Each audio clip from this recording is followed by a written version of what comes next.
皆さんこんにちは，歡迎嚟到自學日本語頻道，我係 Fanny 啊。話咁快又嚟到第24課嘅時候啦，咁呢，今日呢，我都係同以往一樣啦，都係會教大家單歌先，咁呢，跟住就會同大家講下第24課嘅文法啦，之後就會同大家睇呢個第24課嘅一篇會話嘅。咁事不宜遲啦，而家馬上即刻開始先。皆さん今始めましょう。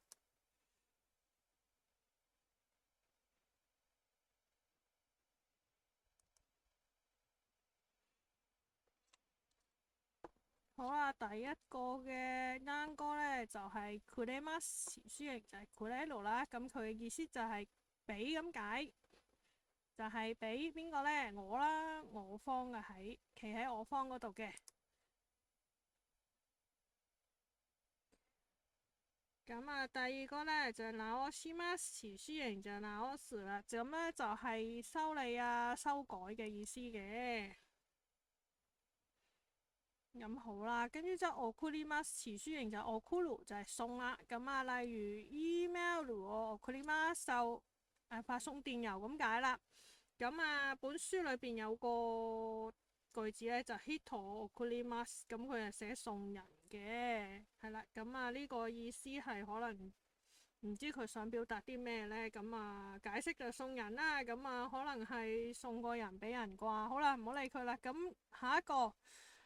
咁就跟住呢，就係てもらいます，連書形就係てもらう，請別人為自己做某件事。てくれますてくれる就係別人為我做某件事。てあげますてあげる就別人做某件事。咁啊，呢幾個文法呢，咁一陣間呢，我就會教大家噶啦。好啦，跟住就お菓子啦，咁佢有漢字就寫和果子咁啊，即係和果子啊。全部咁啊，漢字係全部啦，咁一樣啦，都係全部嘅意思。自分咁啊，漢字自分即係自分啊，咁啊自己啦，本人咁解。自分嘅咁啊，自分嘅咁啊，自己嚟咁解嘅。母の日咁啊，母親節咁解。引っ越し咁啊，搬屋咁解啦。咁啊，佢可以變做動詞嘅，只要加をします就得噶啦。他に就另外咁解啦。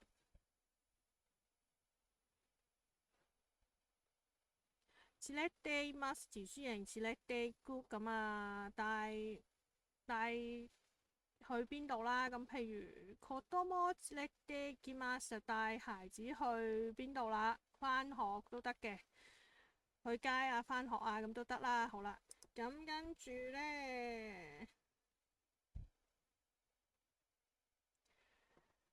連れてきます咁啊，詞書形連れてくる啦，就拎佢嚟咁解啦。頭先嗰個呢就去啦，呢個呢就嚟啦。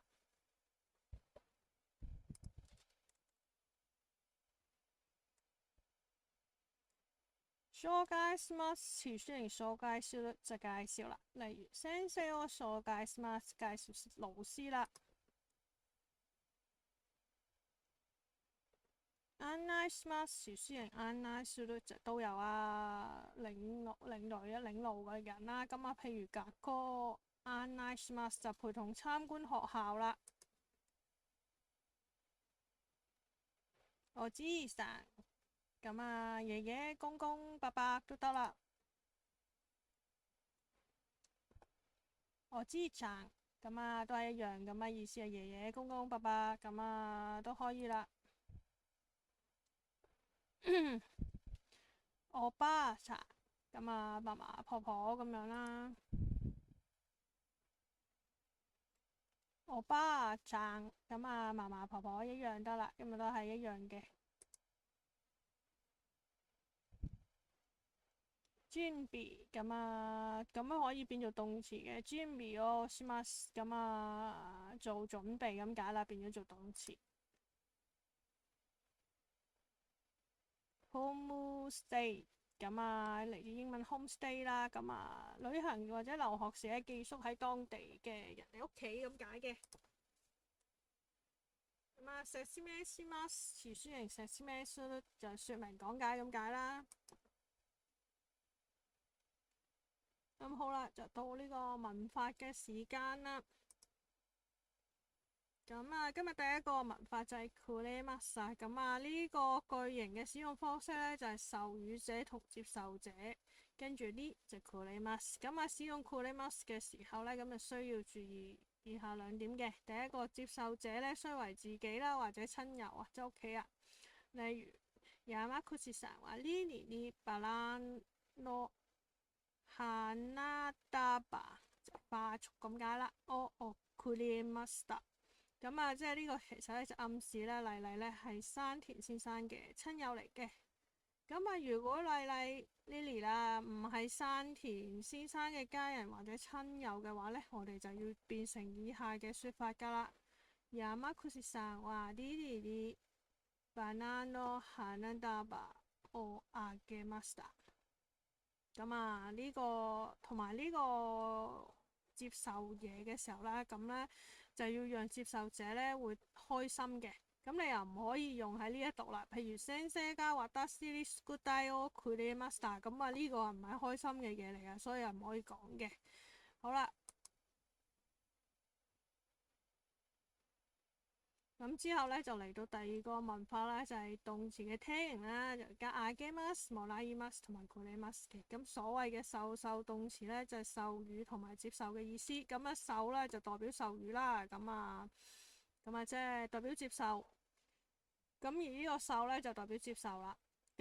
受動詞咧係對於初學嘅人嚟講咧係一個比較難嘅，因為喺日文裏邊咧，給予同接受咧有好多表現嘅。譬如あげる啊、くれる同埋もらう咁樣嘅。好啦，而家一一介紹翻啦。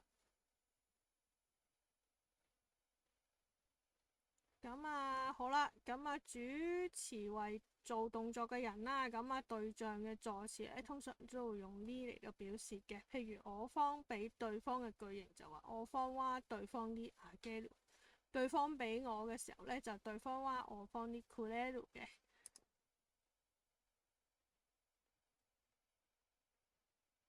好啦，究竟呢三個嘢係咩意思呢？あげる就給予我俾啊，くれる咧就係別人俾我咁解。もらう咧就係喺邊度咧得到啲乜嘢，喺某人嗰度得到啲乜嘢。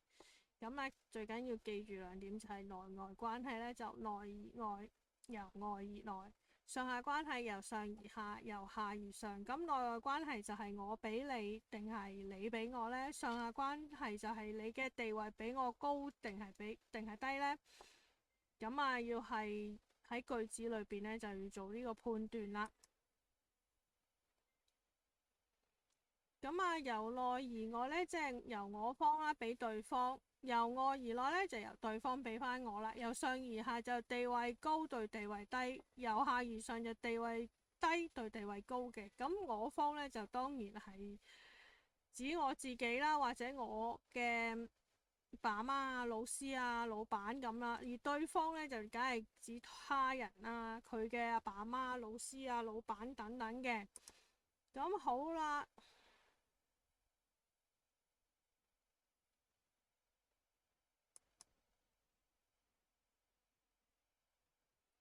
至於所謂嘅內外關係呢，我就用一個圖嚟解釋啦。所謂內呢，就係我方嘅立場啦，外呢，就係對方嘅立場。我方呢，就指我呢邊嘅人啦，就係譬如我屋企人啊、公司啊、學校等等啦。對方呢，就指佢嗰邊嘅人啦，譬如佢屋企啊、公司啊、佢學校等等。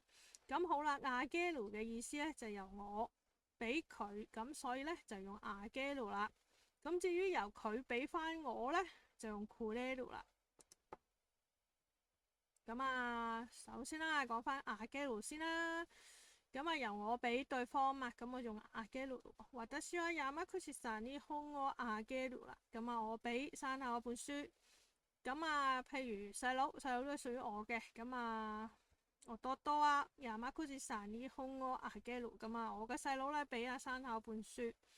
咁好啦，第二個人俾我咯。咁咧呢個咧就係第二個對方俾我咧就用くれる咯。譬如山口さんは私に本をくれる，山口咧就俾本書我啦。山口さんに弟に本をくれる，咁啊山口咧就俾我細佬咧本書啦。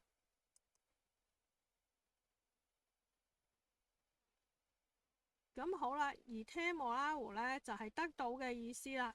咁咧其實呢個基本嘅用法咧就係主詞啦哇對象啲動詞嘅聽形再加莫拉胡，呢個咧就係意思就係讓某人幫自己做啲乜嘢，或者某人幫我做啲乜嘢咁解嘅。咁啊譬如話私は山口さんに北の切り方を教えます，或者係私は山口さんに北の切り方を教えてもらいます。咁啊呢兩句字咧有もらいます同埋冇もらいます嘅分別就係話咧，其實咧嘅意思係完全唔同嘅。記住，咁第一句咧就係我教山田先生吉他嘅演奏方法，而第二句咧就係我喺山田先生裏邊咧得到咧就學吉他嘅，即係佢教吉他呢件事。咁即係咧，山田先生咧就教我吉他嘅。咁啊特別咧，所以咧做呢啲句子嘅時候咧，就要特別注意給予者同埋被給予者嘅關係啦。好啦，咁啊嚟到今課24課嘅尾聲咧，咁啊要聽翻課回話文啦。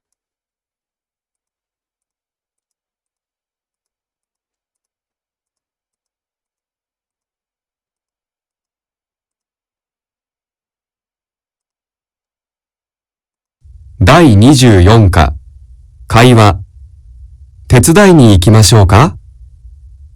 ワンさん、日曜日引っ越しですね。手伝いに行きましょうか？ありがとうございます。じゃあ、すみませんが、9時頃お願いします。他に誰が手伝いに行きますか？山田さんとミラーさんが来てくれます。車は？山田さんに貸してもらいます。昼ご飯はどうしますか？私がお弁当を持って行きましょうか？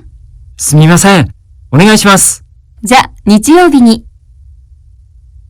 咁究竟呢篇會話文咧講啲咩咧？咁啊，佢嘅題目就係手伝いに行きましょう㗎。咁啊，究竟使唔使幫手咧？咁解嘅。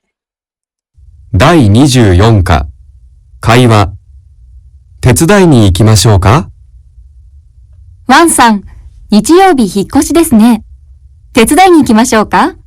ありがとうございます。じゃあ、すみませんが、9時頃お願いします。他に誰が手伝いに行きますか？好啦，咁啊解釋咗呢幾句先啦。咁啊首先卡利亞咧咁就問卡利娜，黃生啊，你星期日係咪搬屋啊？咁跟住我去幫你手搬啦，咁樣跟住黃生又話唔該晒，咁麻煩你9點左右就嚟啦。咁卡利亞就話啦，咁仲有邊個會嚟幫手啊？山田さんとミラーさんが来てくれます。車は？山田さんに貸してもらいます。昼ご飯はどうしますか？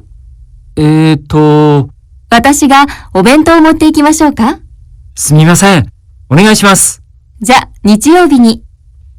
黃生就話有山田同埋米辣都會嚟幫手嘅喎。咁卡利亞就話咁有冇車啊？咁黃生就話咁從呢個山田嗰度啦，我借一部車啊。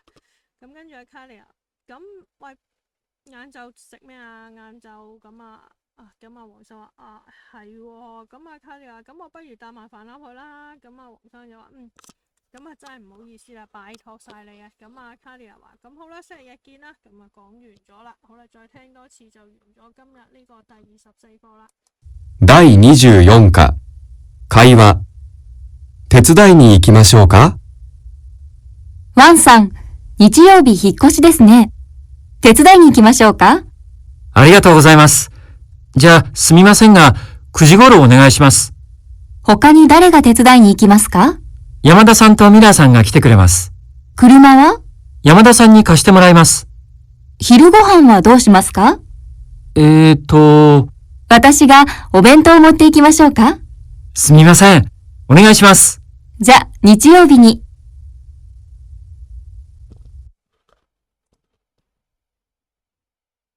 咁好啦，咁今日第24課咧，咁我就教咗大家クレマス啦，同埋動詞聽型咗加あげます、もらいます同埋くらいます嘅、クレマス嘅。